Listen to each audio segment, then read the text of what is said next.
Atención, amigos. Esto es de una gravedad insólita, de un escándalo que no deja de crecer y que, os lo garantizo, va a hacer temblar los cimientos de muchísimas personas. Si pensabais que la sentencia ya era demoledora, la información que acaba de publicar El Mundo, el mismo medio que nos dio la exclusiva, eleva el asunto a un nivel que jamás hubiéramos imaginado. Tenemos en nuestras manos, con todo lujo de detalles, los testimonios del juicio, y esto, de verdad, os va a volar la cabeza. Vais a alucinar con la crudeza y la desfachatez de algunas declaraciones. Es que no es solo la condena a 2 años de prisión para Óscar Cornejo y Adrián Madrid, los explosivos productores de Sálvame y de esa docuserie que tanto dio que hablar.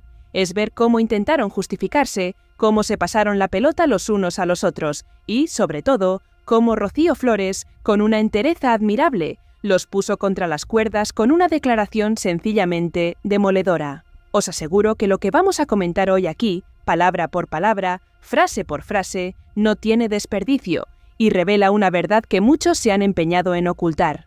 Recuerdo cómo en su día, ciertos personajes del universo televisivo, esos que ahora callan vergonzosamente, nos decían que todo apuntaba a que la fábrica de la tele iba a salir de rositas. Pues bien, viendo los testimonios del juicio que hoy os vamos a leer y comentar, uno se pregunta qué realidad vivían, o más bien, qué realidad querían que nosotros nos tragáramos. La verdad, amigos, es que lo de esta gente, su capacidad para tropezar una y otra vez con la misma piedra, pero esta vez con documentos íntimos de una menor, es verdaderamente estremecedor. El periódico El Mundo, en una exclusiva que pone los pelos de punta, recoge el titular: los duros testimonios de Rocío Flores y Rocío Carrasco, que explican la condena de 2 años de prisión a los productores de Sálvame por revelación de secretos. Óscar Cornejo y Adrián Madrid, los otrora todopoderosos de la televisión, aseguran seguir tranquilos y que confían en la justicia, anunciando que recurrirán la sentencia. Bueno, ¿qué otra cosa iban a decir los pobres? Pero la realidad, a la luz de lo que se dijo en ese juicio, es que la condena no sorprende en absoluto. Es que es tremendo. De verdad, ¿cómo pudieron manipular con unos documentos que pertenecían a la intimidad más sagrada de una menor? Una niña que por supuesto era completamente ajena y desconocedora de todo el desaguisado que se estaba fraguando a sus espaldas. Aunque la noticia es larga, os prometo que cada línea, cada detalle que vamos a desgranar juntos, merece la pena ser escuchado. Nos vamos a saltar la parte de contexto, lo que ya sabemos de la emisión del documental, la demanda, la sentencia. Vamos directos al meollo del asunto, a los testimonios que lo cambian absolutamente todo. La sentencia, ese documento oficial que condena a los productores, se justifica en gran parte por las testificales, es decir, por las declaraciones que se hicieron durante el juicio. Tenemos a Óscar Cornejo y Adrián Madrid como acusados, a Rocío Flores como demandante y a Rocío Carrasco como testigo de la defensa. Y ojo, porque en esos testimonios queda absolutamente claro que ni Rocío Carrasco ni Rocío Flores autorizaron a la productora o a Telecinco a mostrar los documentos de una sentencia de Rocío Flores cuando ella era menor. Esto, ya de entrada, es la clave de todo el escándalo. Aquí viene una de las primeras contradicciones que nos hace explotar la cabeza, la que el propio artículo señala con total acierto. Rocío Carrasco, en sede judicial, asegura que ella no autorizó a la productora para que mostrara esos documentos. Pero, a ver, si ella misma fue la protagonista de esa docuserie, ¿cómo se come que esos documentos se mostraran? ¿Cómo puede decir ahora que no autorizó nada cuando la emisión es de ella, con su cara y su voz? Según la declaración de Adrián Madrid, uno de los acusados, la productora decidió incluir esos pantallazos porque, básicamente, Rocío Carrasco se lo pidió. Ella necesitaba que se rectificara la historia que se había contado de ella y que tanto le había hecho sufrir durante 20 años. Él asegura que ella misma se aferraba a los documentos porque creía que era la única manera de demostrar que su historia era cierta y aportar verdad jurídica. Esta es la versión de la defensa, una versión que, desde el principio, hace aguas. Por ello, siguió explicando el productor durante el juicio. La primera que decide leerlos es ella. Eso es cuando su estado anímico se lo impedía. Nos pide o nosotros le preguntamos si los leíamos nosotros y ella nos decía que sí. Los 2 acusados, Cornejo y Madrid, aseguraron que en todo momento sintieron que podían utilizar ese material. ¿Los motivos? Pues, según ellos, 1 año antes ya se habían publicado varias entregas en Vanitatis y en Telemadrid que contenían el contenido de esa sentencia con entrecomillados. Argumentan en el juicio que la primera parte del documental se limita a recoger exclusivamente lo que había recogido Vanitatis. Y es aquí, amigos, donde volvemos a encontrarnos con la madre del Cordero, con la pregunta clave que nadie parece querer responder. Es que, ¿quién filtra esa sentencia a Vanitatis? Esa sentencia, con documentos tan íntimos y sensibles, solo la pudo filtrar una de las dos partes involucradas en el asunto. Y, hombre, ya me diréis, pero yo al menos tengo bastante claro qué parte pudo ser la que actuó con esa supuesta inocencia y cuál no. Que cada uno saque sus propias cábalas. Pero es que la impunidad con la que esta gente ha actuado siempre es algo que nos sigue dejando boquiabiertos. Durante el juicio, tanto la acusación particular como el Ministerio Fiscal y la propia defensa hicieron mucho hincapié en los 11 minutos que Rocío Carrasco, supuestamente, no quiso que se emitieran para no dañar a su hija.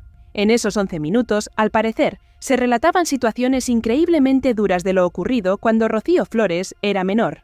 Se le pregunta a Adrián Madrid si en algún momento les anidó la idea de perjudicar a Rocío Flores, a lo que respondió para nada, diciendo: «Es que era la propia madre». Aquí, de verdad, uno se retuerce en el asiento. Él afirma que Rocío Carrasco estaba obsesionada con proteger a su hija. Y uno no puede evitar pensar, si tanto estaba obsesionada con protegerla, ¿qué mal lo hizo? Porque, tal como la propia Rocío Flores dijo en el programa de viernes, aquello le terminó destrozando la vida. El productor, defendiéndose, explica que, aunque pueda resultar contradictorio, esa exposición era casi supervivencia para Rocío Carrasco. ¿Os imagináis semejantes argumentos en sede judicial? La intimidad de una hija expuesta por supervivencia de su madre. Es que toca las narices, de verdad. Nos dice que Rocío Carrasco procuraba constantemente, y así nos hacía saber que no quiere dañar a su hija, que quiere protegerla. Sé que es sorprendente. Y de ahí, según su versión, que fuera ella misma la que decía: «Por favor, lo imprescindible para que se demuestre que lo que digo es cierto, pero solo lo imprescindible». Bueno, pues ya vimos, ya visteis todos, que lejos de mostrar lo imprescindible, lo expusieron absolutamente todo, sin el más mínimo pudor ni respeto. Pero antes de continuar desgranando cada declaración, cada mentira, me gustaría saber vuestra primera impresión. Cuéntame en los comentarios desde dónde nos estáis viendo y qué sentís al escuchar estos detalles tan crudos. Vuestra opinión es clave para nosotros, y si os estáis preguntando cómo es posible que esta verdad haya permanecido oculta tanto tiempo, o cómo se puede actuar con tal impunidad, os pido que os suscribáis ya mismo a Teras de Salseo para no perderos ni un solo detalle de este seguimiento implacable, porque aquí no nos callamos nada. ¡Seguimos! Llegó el turno entonces de la declaración de Rocío Flores, y según el propio tribunal, fue demoledora, contundente, implacable. Rocío Flores puso de manifiesto que los responsables de la docuserie, absolutamente nadie, ni Mediaset, ni Óscar Cornejo, ni Adrián Madrid, ni su propia madre, se pusieron en contacto con ella en ningún momento. Asegura que si alguien la hubiera avisado, jamás hubiera autorizado que se publicaran los procedimientos de menores, ni la sentencia, ni el informe psicosocial. Una afirmación rotunda que desmantela cualquier excusa de la defensa. ¿Qué sintió cuando salieron estos documentos a la luz?, le preguntó el tribunal en un momento de tensión palpable. Su respuesta fue un puñetazo en la mesa, un grito de dolor. Lo que sentí básicamente fue que, haciendo público todo esto, y además el cómo se ha hecho, han publicado prácticamente todo el procedimiento de menores, y todo en un medio, de la manera en que han tenido acceso a todo, me han destrozado la vida. Un testimonio desgarrador que explica el inmenso daño causado, el que a Rocío Flores nadie podrá pagarle. Todo me han condicionado por completo, continuó Rocío Flores. Hasta antes del documental tenía una vida normal, o medianamente normal. Pero cuando esto salió a la luz, y además así, pues ya nunca más, voy a poder tener una vida más o menos medianamente normal. Una declaración que sostiene, y de qué manera, gran parte de la sentencia, porque la Audiencia Provincial de Madrid no deja lugar a dudas. Se ha estigmatizado a una persona por un suceso aislado cuando era menor de edad, cuando su personalidad no estaba desarrollada, en plena adolescencia, vulnerando su honor, su intimidad, su propia imagen y obstaculizando su derecho a la reinserción social. Eso es lo que dice el tribunal, y es incuestionable que ese sufrimiento debe ser reparado.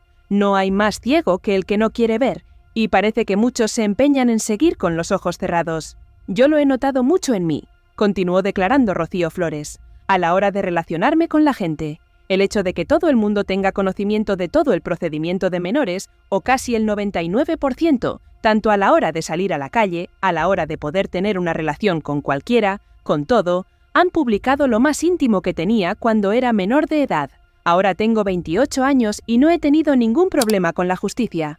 Han aniquilado la posibilidad de tener una vida normal. Este testimonio de Rocío Flores en el juicio era demoledor, de verdad, y basta con tener un poco de empatía, solo un poco, para entender lo que significa para una persona esta exposición ilegal.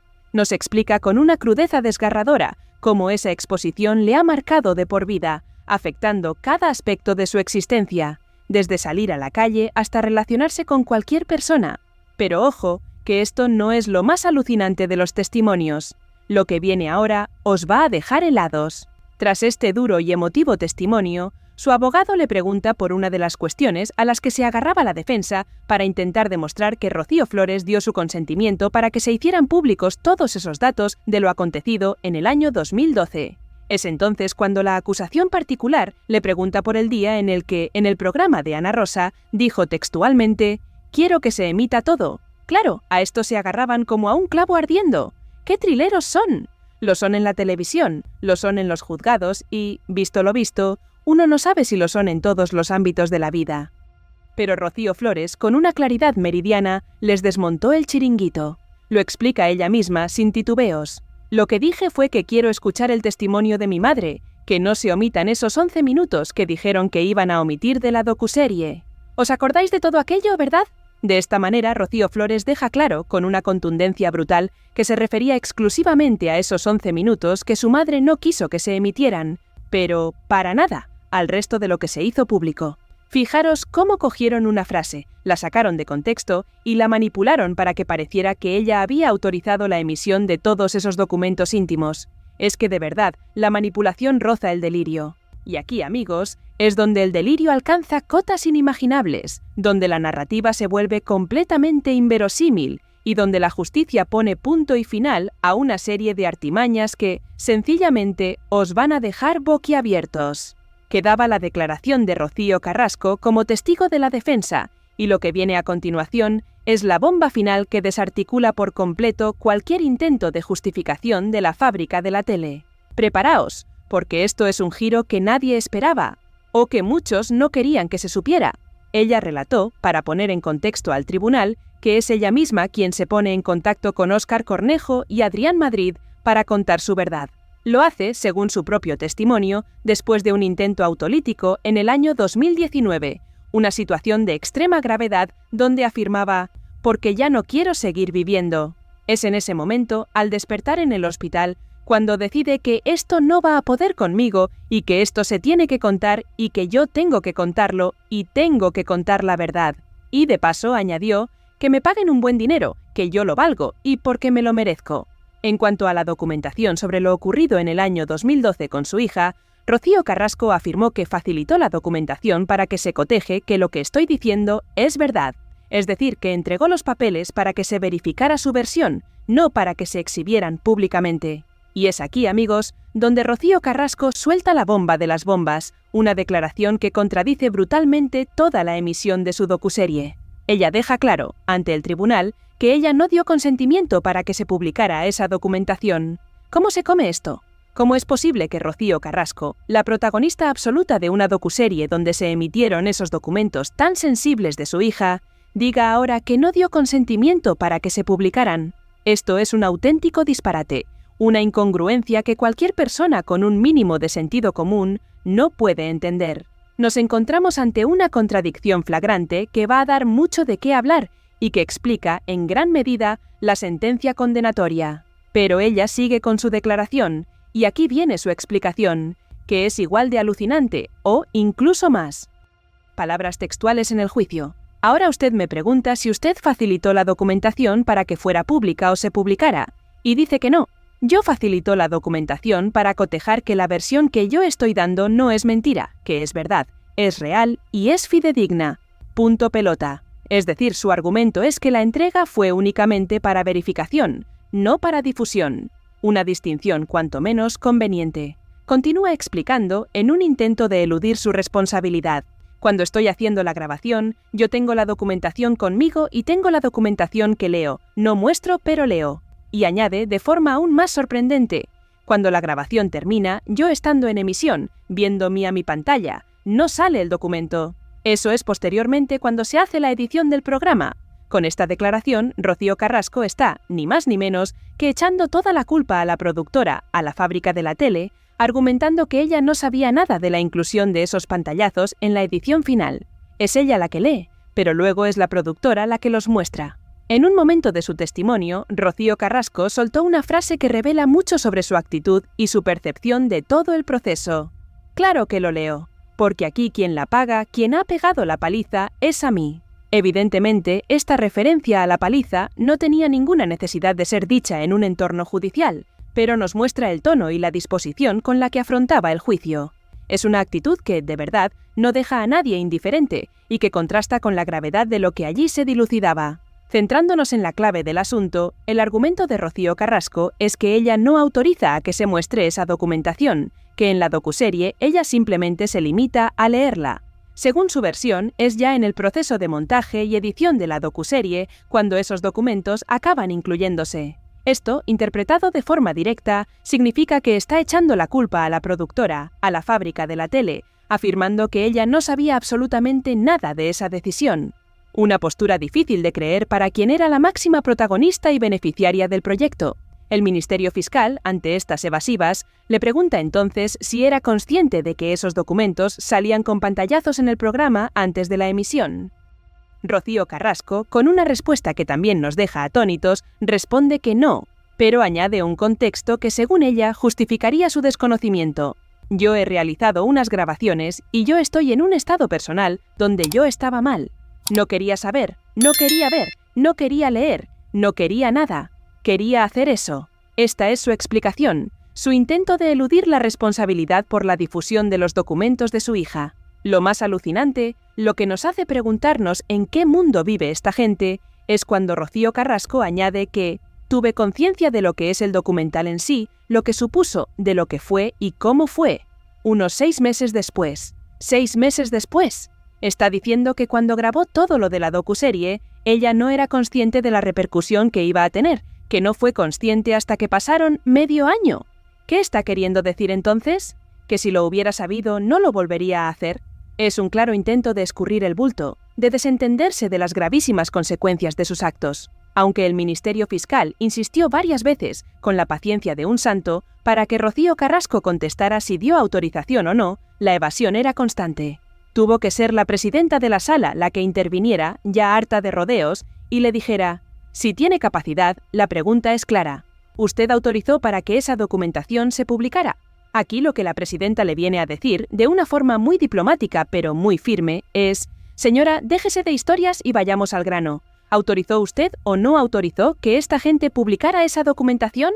A lo que Rocío Carrasco finalmente contesta, tras tanta evasión, que eso no se habló. Y concluye remarcando su estrategia de defensa, que a mí nadie me pidió una autorización. Esta es su última línea de defensa, su intento de desvincularse por completo de la revelación de secretos que ha llevado a la condena de los productores. Pero, como veremos, la Audiencia Provincial de Madrid no se traga estas justificaciones ni estas contradicciones, y así lo deja plasmado en la sentencia.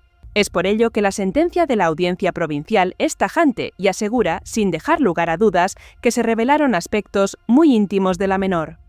Y aquí, amigos, la sentencia entra en detalles escalofriantes. Las entrevistas que el equipo psicosocial realizó a la menor en aquella época, las entrevistas con los familiares de la menor, la conclusión a la que llegaron, la sanción que en el marco del procedimiento de menores se le impuso, qué sanción se realizó y cómo fue su cumplimiento. No se dejaron nada en el tintero, lo expusieron absolutamente todo. La Audiencia Provincial de Madrid considera que, aunque antes se hubieran publicado informaciones sobre los hechos ocurridos cuando Rocío Flores era menor de edad, el punto clave es que esto, más que un secreto, es la intimidad.